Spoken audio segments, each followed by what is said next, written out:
नमस्कार, मैं हूं अमीश देवगन और आप देख रहे हैं इस समय नतीजों पर न्यूज 18 इंडिया का ये मेगा शो।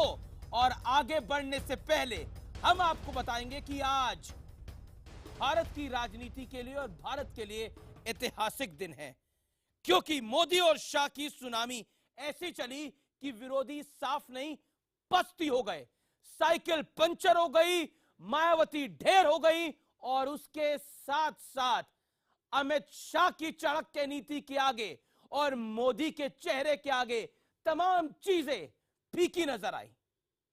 लेकिन एक चीज जो कि बहुत महत्वपूर्ण हुई वो ये हुई कि 2019 के लिए गोलबंदी की शुरुआत आज से ही हो गई। तो क्या यह मान सकते हैं नरेंद्र मोदी के आगे कोई खड़ा नहीं होता? आज इसी पर होगी सबसे जोरदार आर पार की टक्कर और मेरे साथ बड़े बड़े मेहमान भी एक्सक्लूसिवली जुड़ेंगे बातचीत करने के लिए। लेकिन पहले ये पूरे दिन का घटनाक्रम और ये रिपोर्ट जो बताती है, जो कहती है प्रचंड बहुमत के बाद बीजेपी कहां खड़ी है।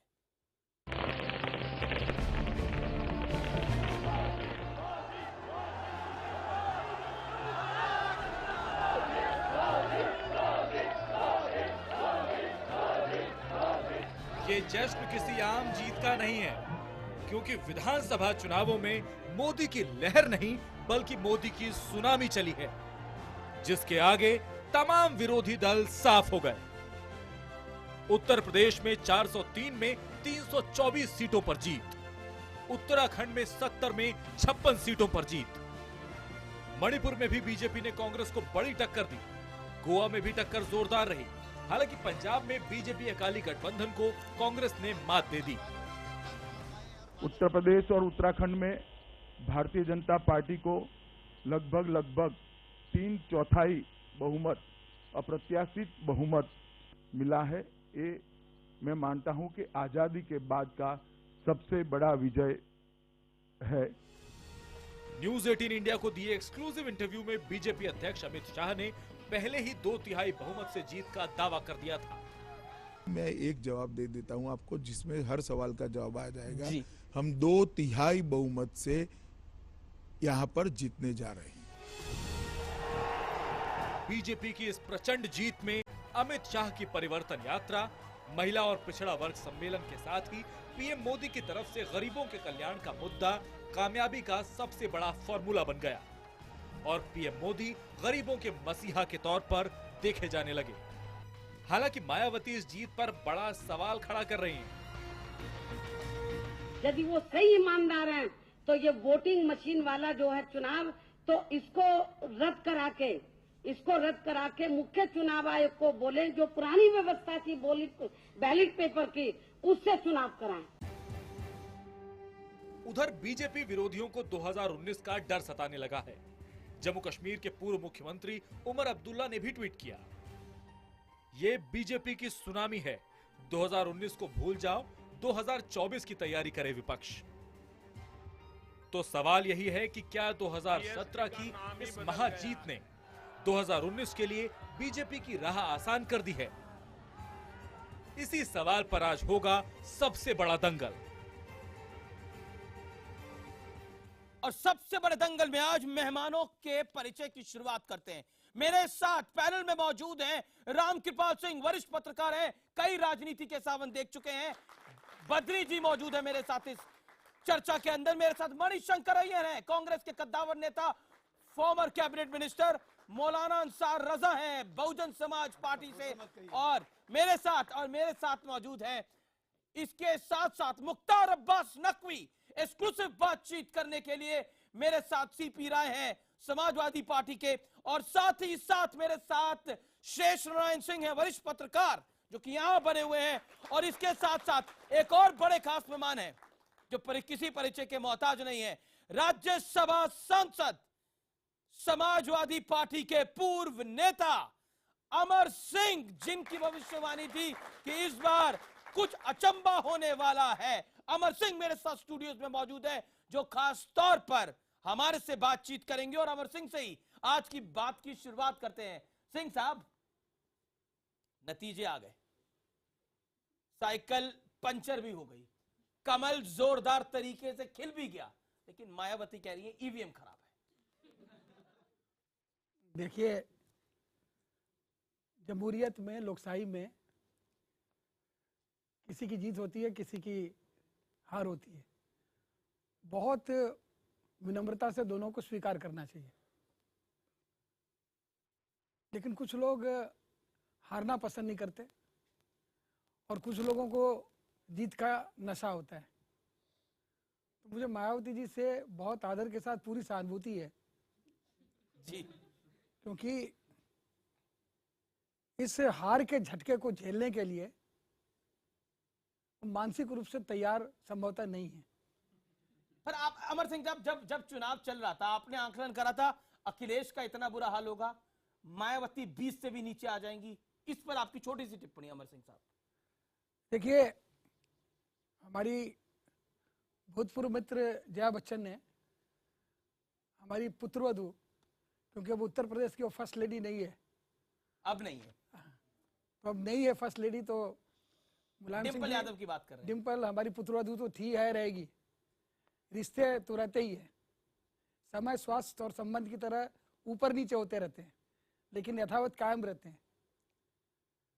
तो उनके साथ प्रचार करते हुए उन्होंने एक बात कही थी, no confusion, no mistake, only cycle, only Akhilesh.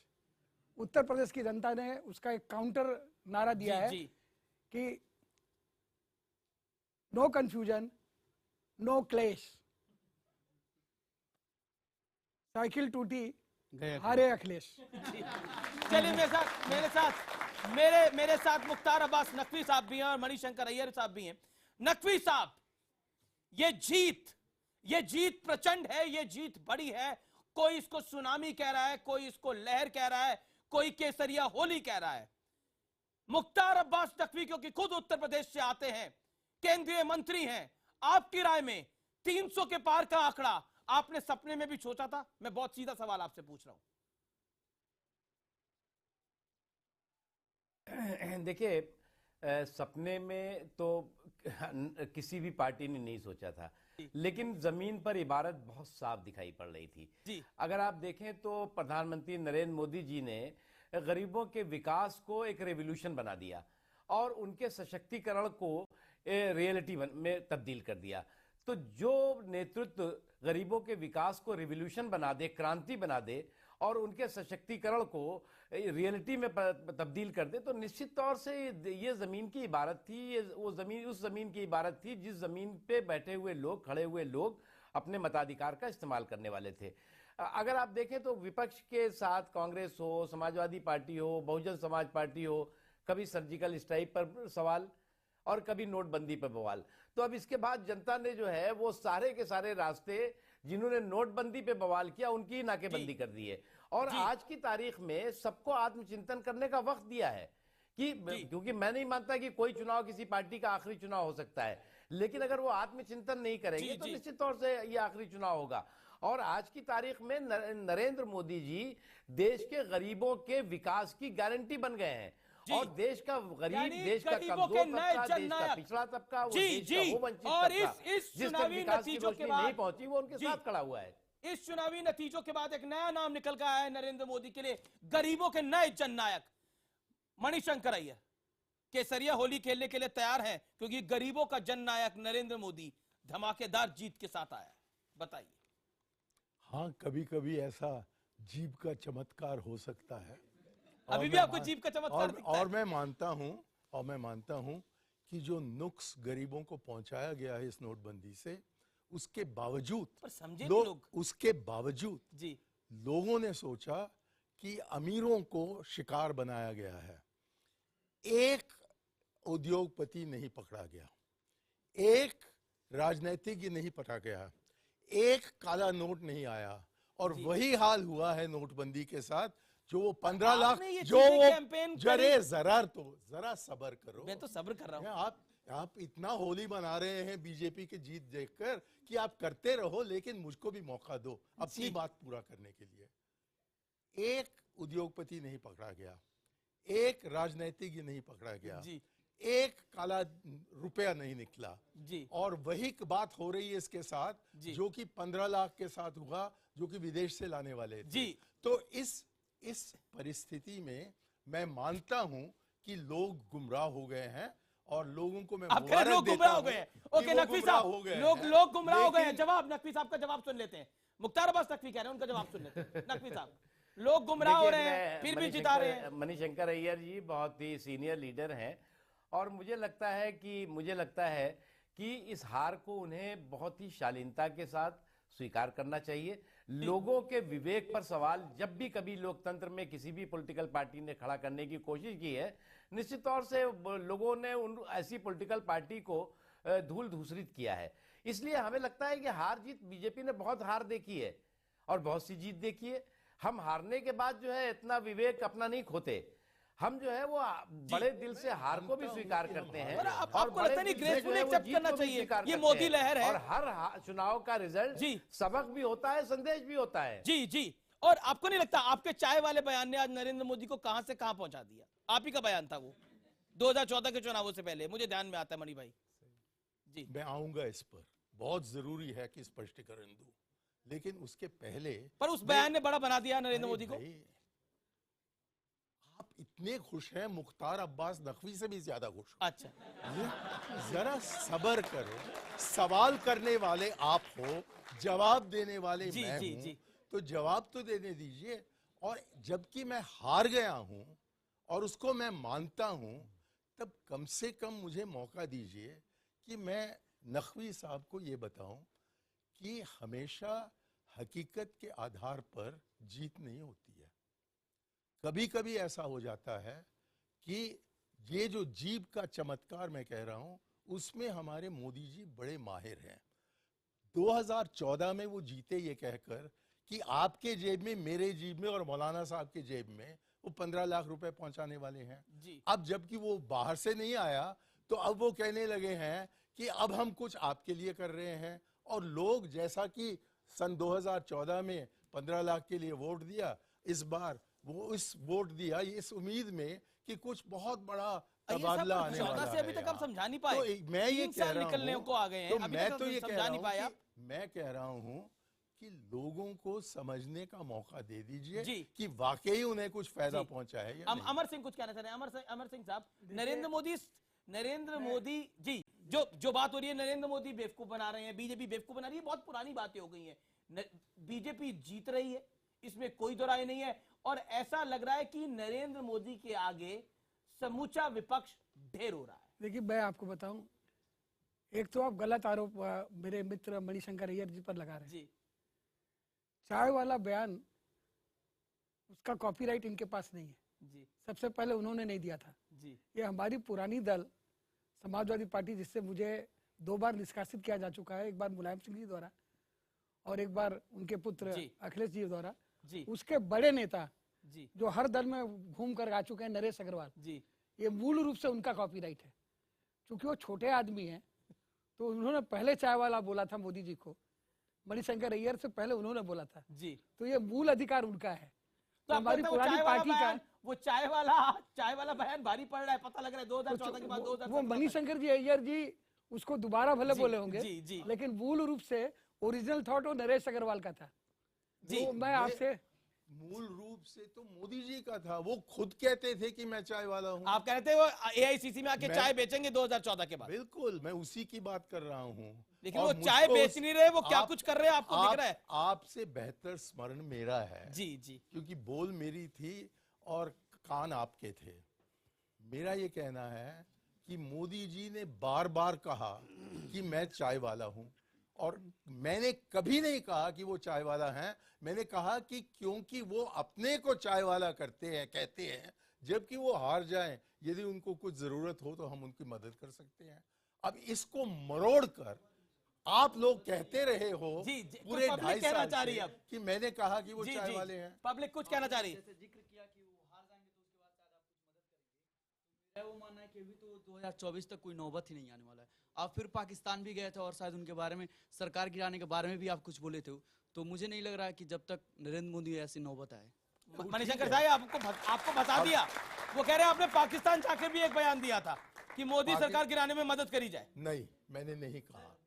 मैं बताऊं कि मैंने क्या कहा? जी सर, पाकिस्तान में आपने जाके कुछ तो बोला था और आप फिर पलटवार भी किए थे इस बयान का कि नरेंद्र मोदी और जी जी जी जी जी जी एक और सवाल, किससे सवाल आपका? सर आपसे, पप्पू हार गए, आपसे पच नहीं रहा है अभी भी। देखिए मर्यादा रखे भाषा की। ओके, वो कह रहे राहुल गांधी हार गए, आप लोगों से पच नहीं रहा है। ठीक है, हम हार गए हैं। बीजेपी को 2 सीट मिले थे 1984 में, और तब हमने ये नहीं कहा कि हम भारत को बीजेपी मुक्त करेंगे। अब ये जो आप चाहते हैं कि मैं पाकिस्तान के बारे में स्पष्टीकरण दूं? जी, अब आप नहीं तो छोड़े। जी क्योंकि अब बहस को रखते हैं इसी विषय के ऊपर। मेरे साथ नकवी साहब भी हैं, नकवी साहब भी कुछ रिएक्ट करना चाह रहे थे। मुख्तार अब्बास नकवी, क्यों विपक्ष नहीं मान रहा ये मोदी लहर है, और क्यों मायावती को लग रहा है कि ईवीएम में ही गड़बड़ करवा दी है बीजेपी के अंदर? जो बटन दबा रहे थे, कह रही थी कमल पे जा रहा था, कि गड़बड़ करवाई गई थी? बताइए, अब ये नया एंगल आया निकल गया। पब्लिक ताली मार रही है सवाल पर, पब्लिक ताली मार रही है सवाल पर, जवाब आपका।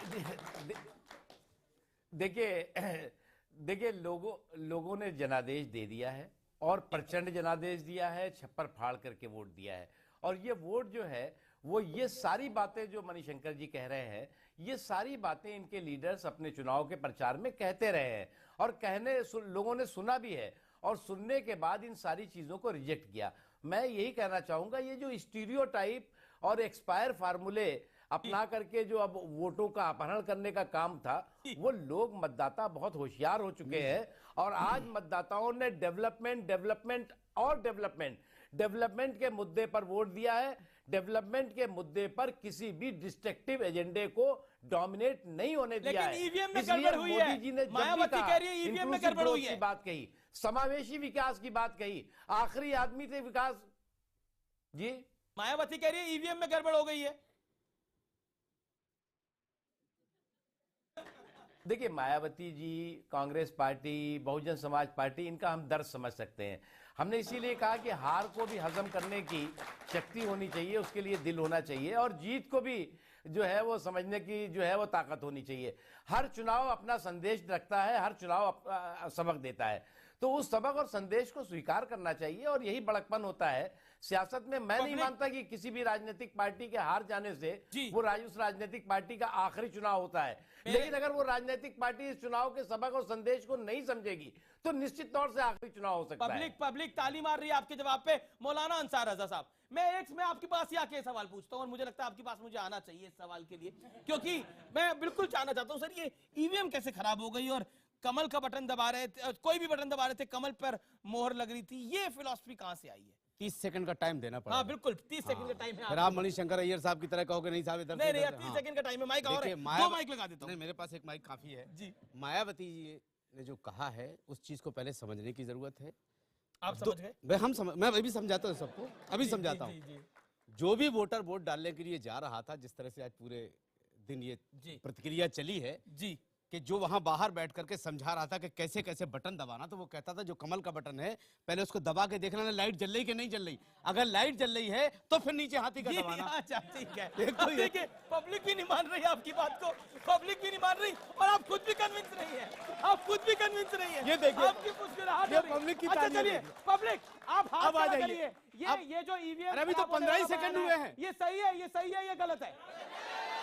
जवाब सुनिए। देखिए पब्लिक का मूड, अभी 15 सेकंड हुए हैं, अब हो गया 15 सेकंड हुए हैं। अरे 25 सेकंड, अरे आइए तो, आपको पता नहीं लगा। अब मैं रुक करता हूं रामकृपाल सिंह का। मेरे साथ नकवी साहब भी है, अमर सिंह साहब भी बने हुए हैं, मणिशंकर अय्यर भी है। मैं आ रहा हूं सर आपके पास, सीरियस आ जाइए।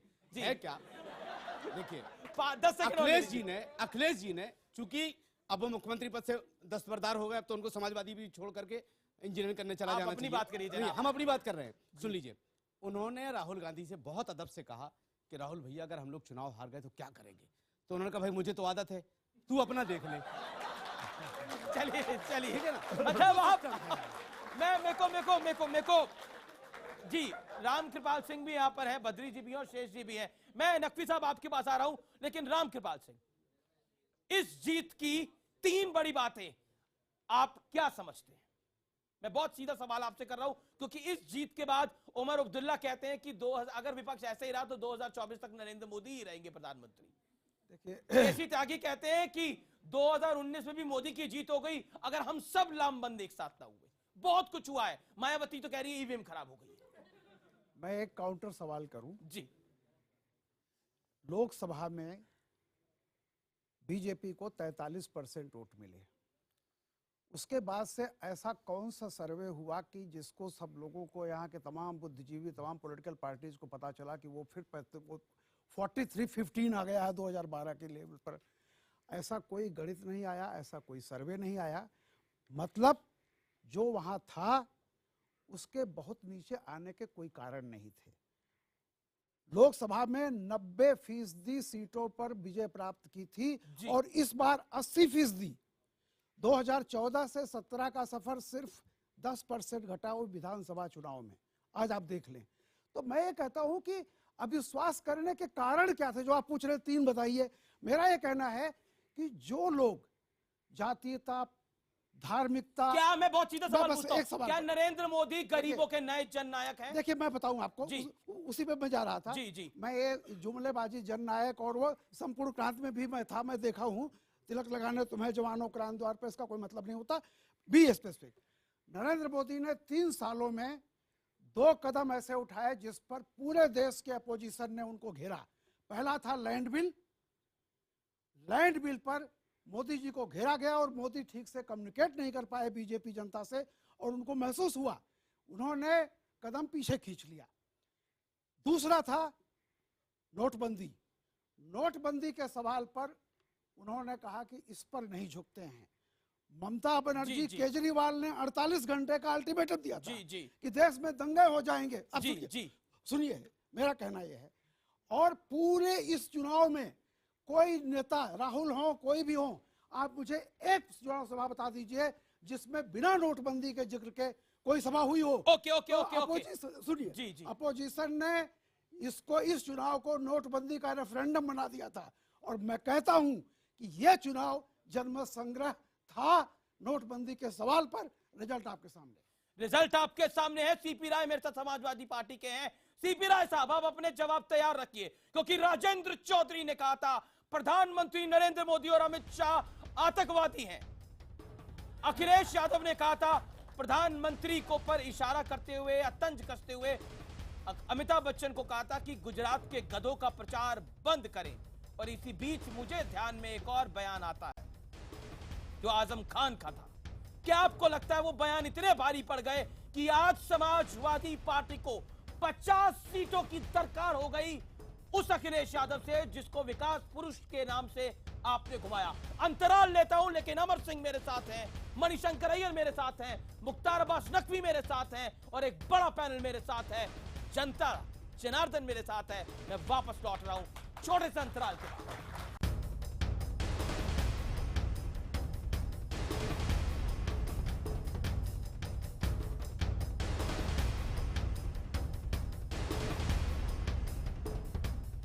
Welcome back. आप देख रहे हैं इस समय सबसे बड़ी टक्कर, आर पार की टक्कर, और मेरे साथ कई सारे मेहमान हैं। मेरे साथ केंद्रीय मंत्री मुख्तार अब्बास नकवी हैं, राज्यसभा सांसद अमर सिंह हैं, former cabinet minister Manishankar Iyer हैं, और एक्सपर्ट्स का पैनल मेरे साथ बना हुआ है रामकृपाल सिंह, बद्री नारायण, शेष नारायण सिंह, और साथ ही बीएसपी के नेता मौलाना अंसार रजा भी। और इस दौर में मेरे साथ बीजेपी के यूपी चीफ यानी बीजेपी के उत्तर प्रदेश के मुखिया केशव प्रसाद मौर्य भी जुड़ रहे हैं।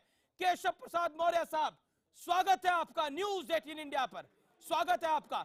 सबसे पहले, और पब्लिक भी मेरे साथ है, पब्लिक आपका अभिनंदन कर रही है। केशव मौर्य, पब्लिक आपका अभिनंदन कर रही है, मेरे साथ जनता है। कर रहा हूं, आपका भी, आपके चैनल के माध्यम से अपनी जनता का भी अभिनंदन कर रहा हूं। जी, मेरे साथ पब्लिक भी यहाँ पर लाइव बनी हुई है। और बहुत सीधा सवाल, केसरिया होली खेलने का मन आप लोगों ने बनाया और जनता ने कहा कि इस बार समूचा उत्तर प्रदेश केसरिया होली खेलेगा। मेरा आपसे इंटरव्यू भी हुआ था बनारस के तट पर, राजघाट के ऊपर, मुझे अभी तक याद है। और इस इंटरव्यू में आपने बोला था प्रचंड बहुमत आ रहा है, 300 के पार आ रहा है। मैंने 5 बार आपसे सवाल पूछा था, 300 के पार पक्का, क्योंकि अखिलेश भी 300 कह रहे हैं, मायावती भी 300 कह रही है, ऐसे में तो 900 सीटें हो जाएंगी। लेकिन आपने तब भी बोला था आप देखिएगा तब नतीजा आएगा।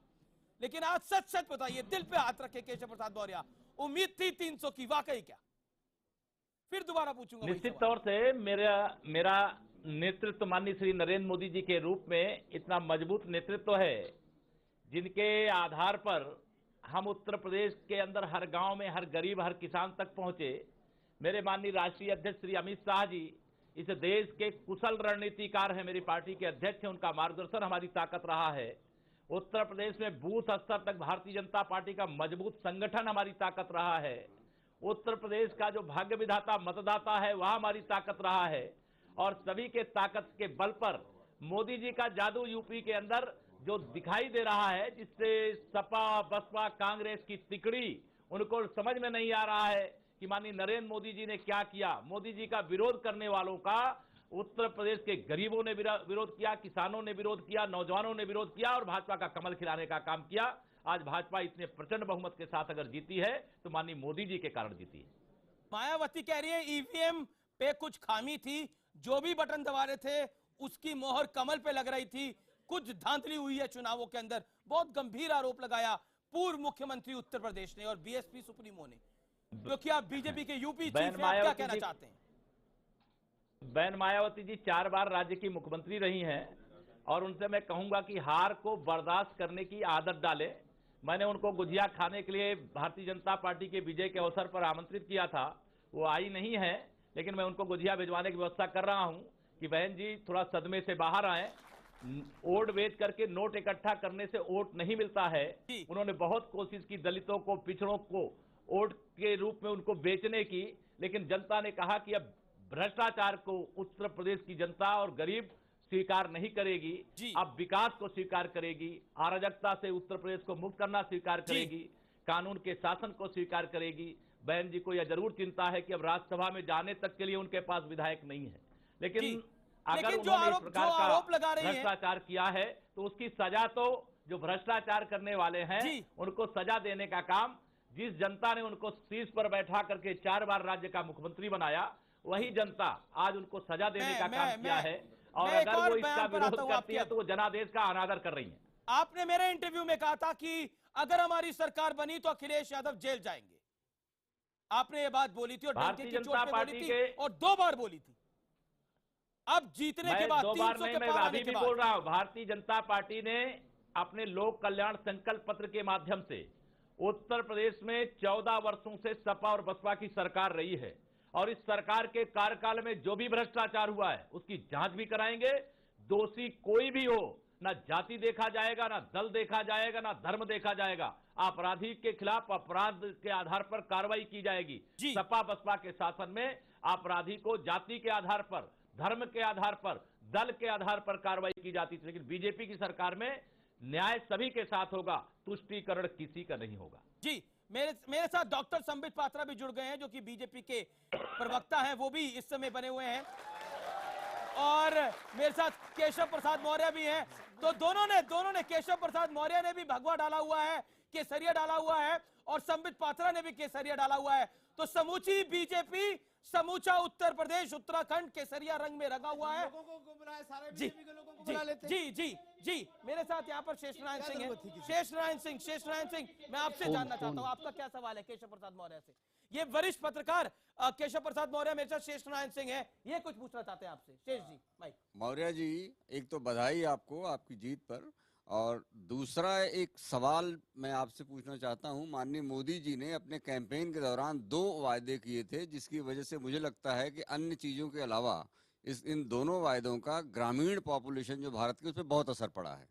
एक तो उन्होंने कहा था कि जिसके पुराने पंप होंगे, सिंचाई वाले पंप, वो फ्री में बदल दिए जाएंगे, और दूसरा उन्होंने कहा था कि किसानों का जो कर्ज है, कर्ज में डूबे हुए किसान बहुत हैं उत्तर प्रदेश में, उसको माफ कर दिया जाएगा। तो क्या मैं ये मानूं कि आपकी सरकार के ओथ लेने के बाद, जैसे देवीलाल ने पहला ऑर्डर यही किया था, किसानों का कर्ज माफ किया था 89 में, तो क्या आपकी सरकार के शपथ लेने के बाद मोदी जी के वायदों को पूरा करने की दिशा में ये कदम किस लेवल पे आप उठाएंगे? फिर वो भी जुम्मेदार रह जाएगा 15 लाख की तरह। जी, जवाब केशव प्रसाद मौर्य साहब।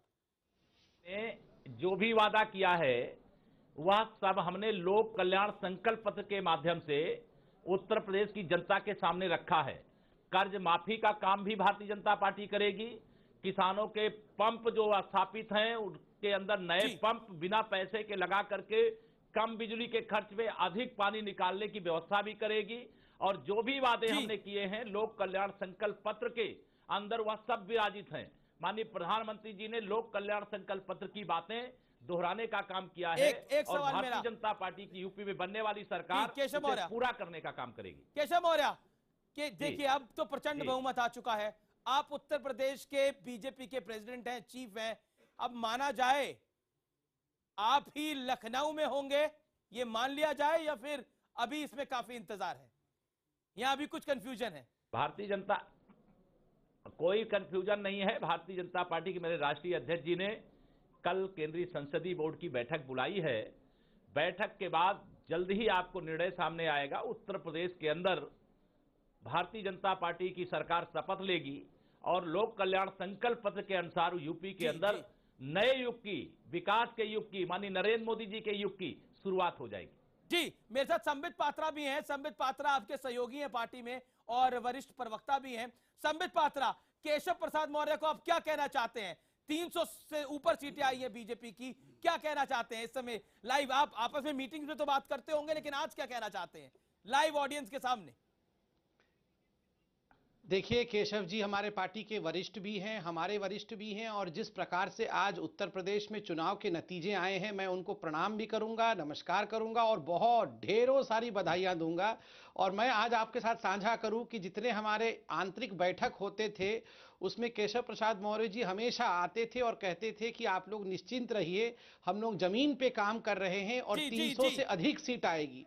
आज जब 300 से अधिक सीट आई है, लगता है कि वाकई वो सपना जो केशव जी ने अमित जी के छत्रछाया में और नरेंद्र मोदी जी के विजन के अंतर्गत देखा था, आज वो सपना पूरा हुआ है। पहले तो नरेंद्र मोदी जी को बहुत बहुत प्रणाम। अमित भाई जी ने जिस प्रकार का स्ट्रेटेजी रचा और उसको जमीन पे केशव भाई ने एज अध्यक्ष उतारा, इसके लिए हम सभी कार्यकर्ता बहुत बहुत प्रणाम करते हैं। ठीक है, केशव प्रसाद मौर्य, फाइनल क्वेश्चन, बिल्कुल 10 सेकंड में इसका जवाब चाहूंगा। केशव प्रसाद मौर्य उत्तर प्रदेश के अगले मुख्यमंत्री होंगे? केशव प्रसाद मौर्य उत्तर प्रदेश के अगले मुख्यमंत्री होंगे? मैं एक मुख्यमंत्री से बात कर रहा हूं, ये मानूं? ये होने वाले मुख्यमंत्री उत्तर प्रदेश के मुख्यमंत्री कौन होंगे वो केंद्रीय संसदीय बोर्ड का विषय है जी। हम जो लोग बैठे हैं आपके सामने, ये उनका विषय नहीं है। भारतीय जनता पार्टी के प्रदेश अध्यक्ष के नाते मैं आपसे चर्चा कर रहा हूं और भारतीय जनता पार्टी आज केसरिया होली मना रही है, विजय का उत्सव मना रही है और गुजिया खाने के लिए यहाँ पर हमने प्रबंध किया है और हम निश्चित तौर से आपको भी बधाई देते हुए आपको गुजिया खाने के लिए आमंत्रित करते हैं। और भारतीय जनता पार्टी की सरकार का मतलब है सुशासन की शुरुआत। शुक्रिया केशव प्रसाद मौर्य, हमसे एक्सक्लूसिव बात करने के लिए। बीजेपी यूपी चीफ लाइव और एक्सक्लूसिव थे हमारे साथ न्यूज 18 इंडिया पर। मेरे साथ डॉक्टर पात्रा और अब मेरे सीपी राय के पास चलता हूं। काफी देर से उनके पास गया नहीं हूं, अभी तक एक बार भी नहीं गया। मैं बद्री जी आपके पास आ रहा हूं। सीपी राय साहब, नरेंद्र मोदी और अमित शाह आतंकवादी हैं, गुजरात के गधों से कंपैरिजन कितना भारी पड़ा आपको पता लग गया होगा, 50 से नीचे का आंकड़ा, बताइए सीपी राय साहब।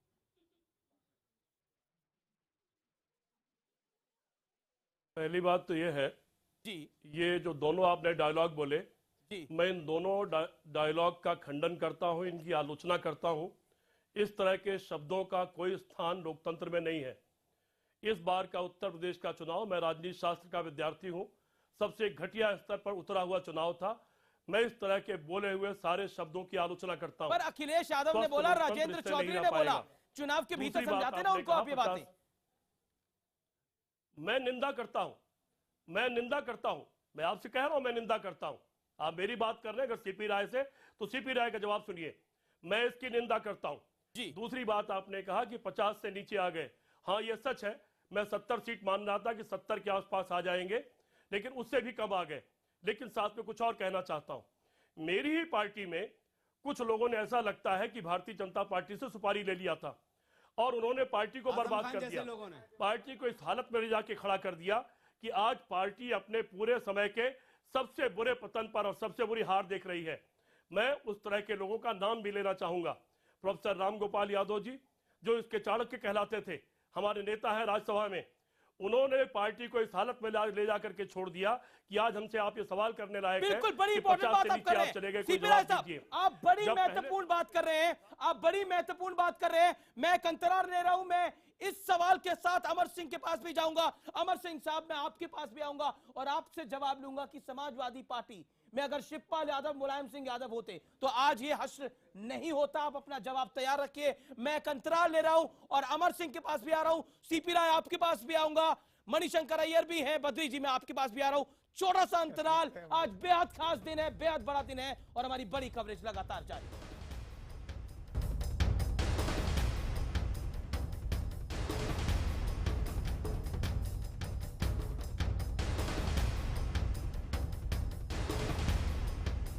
Welcome back. आप देख रहे हैं सबसे बड़ा दंगल और आज के दंगल की सबसे बड़ी खबर यह है, बीजेपी की प्रचंड जीत के बाद 2019 की तैयारी शुरू हो गई है कि अगर मोदी को हराना है तो सबको साथ आना है। और दूसरी तरफ समाजवादी पार्टी की क्यों इतनी बुरी हार हुई है, इसके पीछे क्या था? मैंने तो ब्रेक से पहले आपसे सवाल पूछा था, अगर शिवपाल यादव होते, मुलायम सिंह यादव होते तो यह हार नहीं होती, और अमर सिंह होते तो यह हार नहीं होती।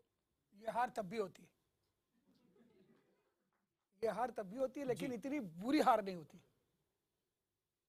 आज जो 325 सीटें भारतीय जनता पार्टी को मिली है, उनको पूर्ण बहुमत मिल जाता, क्योंकि आपको देखना चाहिए कि नोटबंदी का विरोध करने वाले जितने लोग थे, उद्धव ठाकरे घटे महाराष्ट्र में, मुंबई में, और पूरे महाराष्ट्र में बीजेपी का कमल खिला। उड़ीसा में विपक्ष की जगह उड़ीसा में भारतीय जनता पार्टी ने लिया।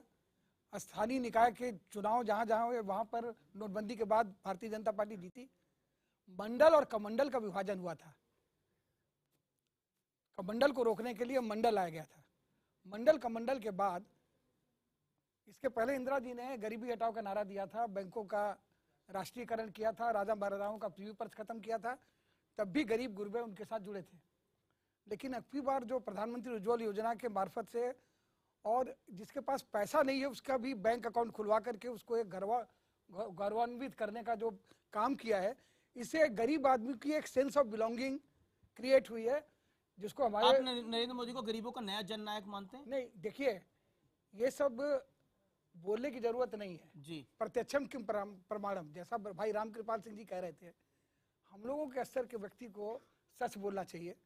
हम लोगों को कोई टिकट नहीं चाहिए, कोई पद नहीं चाहिए। अब समाजवादी पार्टी पे आ जाते हैं, अब समाजवादी पार्टी पे आ जाते हैं, बताइए। देखिए, इसलिए समाजवादी पार्टी पर हमने आपको एक बता दिया, 120-25 सीट आती जी, जो 120-25 सीट अतिरिक्त मिल कांग्रेस के साथ मिलकर नहीं, उसका तो आप सुन लीजिए जी। 105 सीटों में कार्यकर्ता नहीं थे जी, 25-30 सीटों पर प्रत्याशी नहीं थे जी, उधार का सिंदूर देना पड़ा समाजवादी पार्टी को।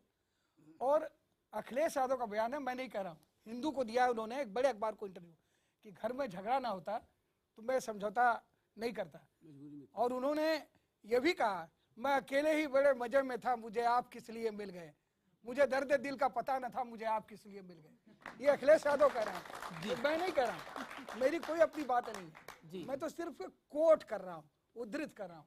जहां तक मेरा प्रश्न है, पीछे कुछ बच्चे हैं जी, वो पूछ रहे हैं कि आपको तो बड़ा पीड़ा होगा। मुझे पीड़ा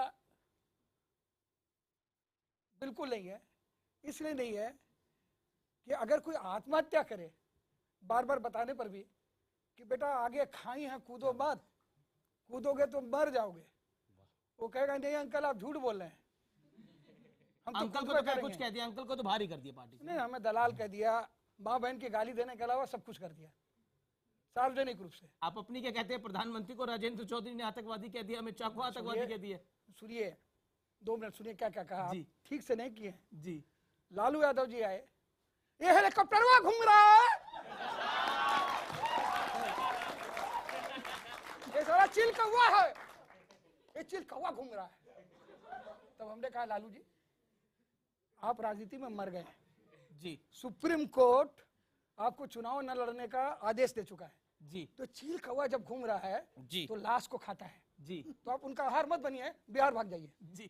उसके बाद आजम खान साहब कहते हैं, जनाब मैं आपको मुतमईनी से बताना चाहता हूं, ये जो हिंदुस्तान का वज़ीर आज़म है जिसका नाम नरेंद्र मोदी है, ये नरेंद्र मोदी जनाब ये रावण है। अब रावण कौन है? जो दूसरों की बहन बेटियों पर बुरी नजर डाले। ठीक है, आजम खान साहब का बयान जयप्रदा जी के लिए जी, आजम खान का बयान मायावती जी के लिए जी।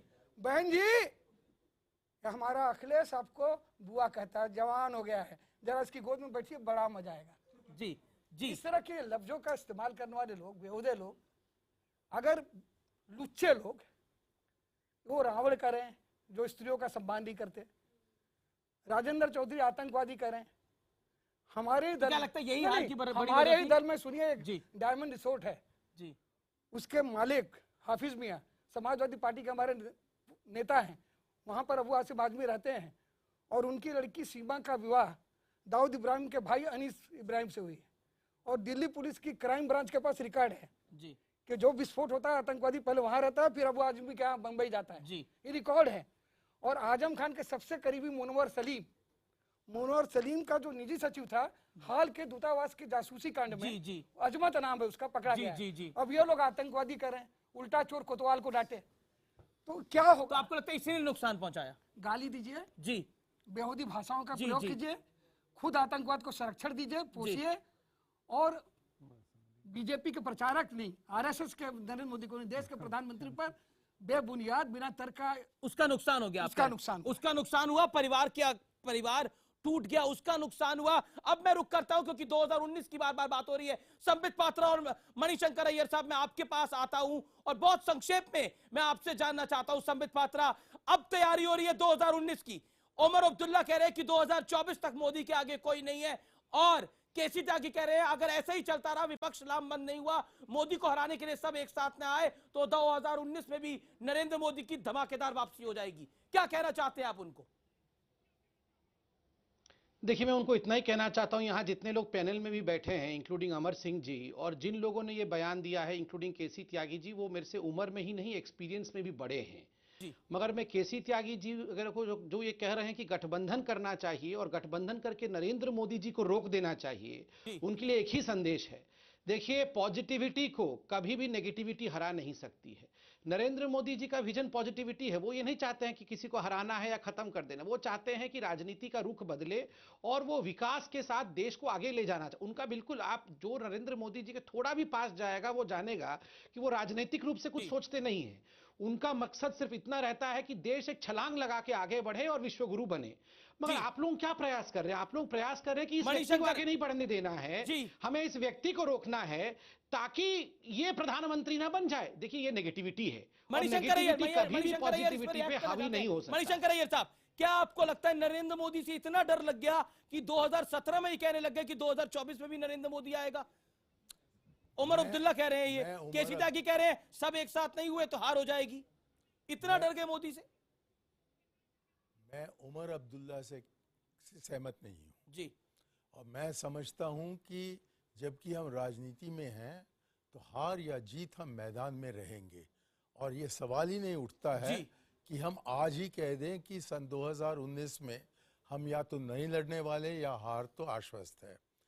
मेरा ये कहना है, जैसा कि केसी त्यागी ने शायद कहा हो, कि क्योंकि आज के दिन भाजपा और मोदी जी उभर कर आए हैं और हम उनकी जो राष्ट्रीयता है या उनका जो आइडियोलॉजी है उससे हम सहमत नहीं हैं, इसलिए उनको हराने के लिए जो उनके आइडियोलॉजी से सहमति नहीं रखते हैं हम इकट्ठे हो जाएं। और जी, संबित पात्रा कुछ कहना चाह रहे हैं। देखिए, इसको संबित पात्रा नेगेटिविटी कहता है, लेकिन मेरा कहना है कि हम एक वैकल्पिक प्रोग्राम रखेंगे देश के बारे में जो कि पॉजिटिव होगा, और फिर इन दोनों का मुकाबला होगा।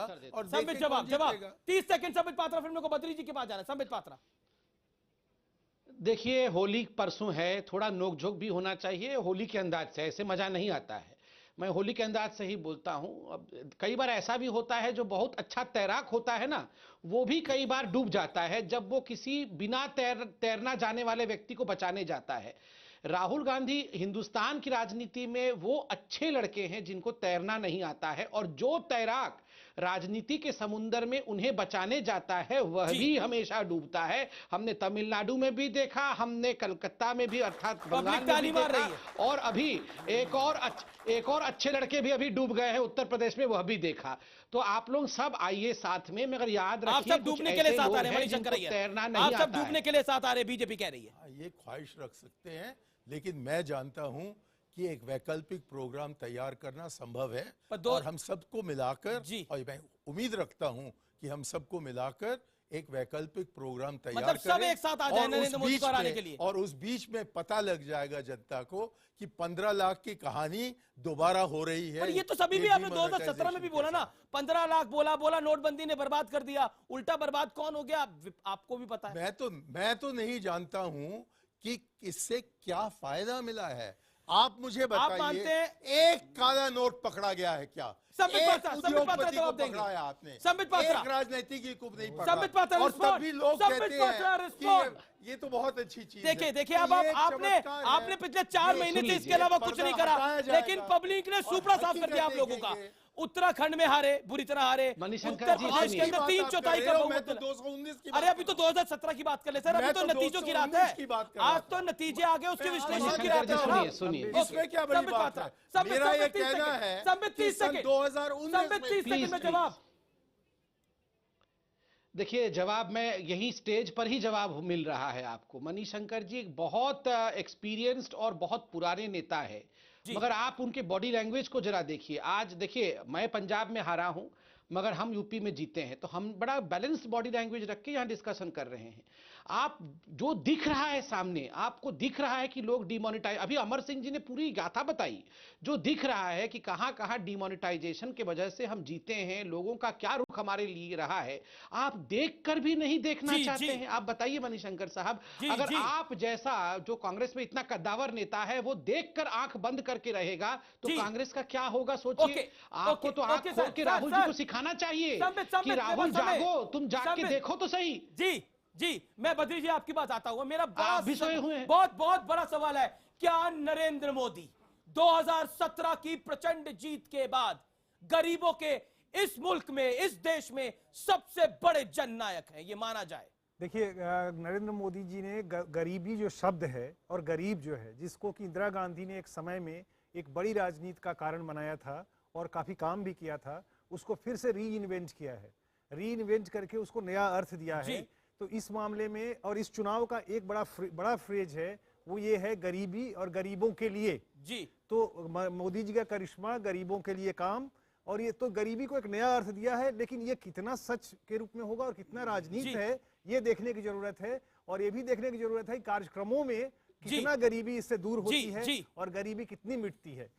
लेकिन इमेज के रूप में आप लोग वो गरीबों के जननायक के रूप में अपने को प्रोजेक्ट किए हैं इस चुनाव में, ये तो माना ही जाना चाहिए। ये माना जाना चाहिए, नरेंद्र मोदी गरीबों के जननायक के रूप में एमर्ज करे हैं। और अभी सबसे बड़ा दंगल जारी है, और अब सुमित स्टूडियोज में आ चुके हैं तमाम जानकारी लेकर, तमाम इनपुट लेके। Over to you Sumit.